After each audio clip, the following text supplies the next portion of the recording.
নমস্কাৰ ৰাইজ এইকেইদিন কি চলি আছে বাৰু গম পাইছেই চাগে বিয়া ছিজন চবতে বিয়া বিয়া বিয়াই আৰে বিয়াটোৱেতো মেইন নহয় জানো সেইবাবে আমি চাৰিটা মানে বা মই বিকাশ দা আৰু জ্ঞান ওলাই দিলোঁ ধুনীয়াকৈ ষ্টাইল মাৰি এখন নহয় দেই দুখন বিয়া চ' জাৰ্ণিটো দূৰ হ'ব বাবে আমি ৰাতিপুৱাই ওলালোঁ কিন্তু পেট পূজা ইজ মেণ্ডেটৰী চ' আমি চাহ খাই ল'লোঁ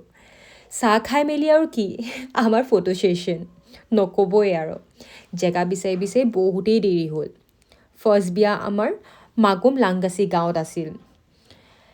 ফাইনেলি আমি পালোহি কইনাজনী মোৰ বাৰ লগৰ কইনাজনী কিন্তু বহুত ধুনীয়া লাগিছিল দেন আমি খানা খাই ধুনীয়াকৈ ওলাই দিলোঁ কাৰণ সিখন বিয়ালৈও বহুত দূৰ আছে নহয় ছেকেণ্ডখন বিয়া দুলীয়াজানত আছিল তিনিচুকীয়া চবতে ন' এণ্ট্ৰি সেইবাবে পাওঁতে দেৰিয়ে হ'ল নেক্সট বিয়াখনো বাৰ লগৰ ৰুমমেট তাত ভিডিঅ' কৰা নহ'ল কইনাক বাট ফটো আছে দি দিম তাইকো বহুত মৰম লাগিছিল একচুৱেলি মোৰ অৱস্থা বেয়া মোৰ চেণ্ডেলযোৰে হাৰ মানি গ'ল যেনে তেনে ভগৱানে মোক মানুহৰ আগত লাজ পাব বচালে তাতো খানা খাই জলি গুচি আহিলোঁ গম পাইছে চাগে মোৰ অৱস্থাটো আজিৰ বাবে সিমানেই বাই বাই